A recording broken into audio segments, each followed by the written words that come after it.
ทางพัฒนาสังคมและความมั่นคงของมนุษย์จังหวัดอำนาจเจริญครับได้บูรณาการกันนะครับในการที่จะดำเนินงานตามกลไกการส่งต่อระดับชาติเพื่อซอยเหลือและคุ้มครองผู้เสียหายนะครับจากการค้ามนุษย์ที่สอดคล้องกับหลักสากลครับที่โรงแรมฝ่ายคิดอำเภอเมืองอำนาจเจริญครับนายณรงค์เทพเสนานะครับเป็นประธานในพิธีเปิดพร้อมมอบแนวทางในการขับเคลื่อนการดำเนินงานตามกลไกการส่งต่อระดับชาติในโครงการบูรณาการขับเคลื่อนการดำเนินงานตามกลไกการส่งต่อระดับชาติเพื่อซอยเหลือและคุ้มครองผู้เสียหายที่สอดคล้องกับหลักการสากลงานนี้ก็มีหัวหน้าส่วนราชการคณะอนุกรรมการศูนย์ปฏิบัติการป้องกันและปราบปรามการค้ามนุษย์จังหวัดอำนาจเจริญทางตำรวจภูธรจังหวัดอำนาจเจริญ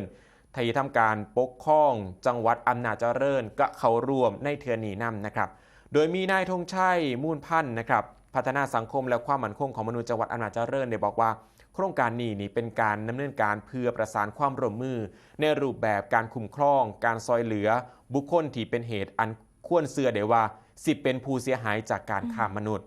ให้ผู้ปฏิบัติงานจากภาคีเครือข่ายที่เกี่ยวข้องได้ศึกษาเข้าใจในการปฏิบัติงานตั้งแต่ขั้นตอนของการรับแจ้งมีคนแจ้งมาแล้วตรวจสอบข้อมูลว่าแมนบอเสื้อเดี๋ยวบอกว่าเดี๋ยวรับ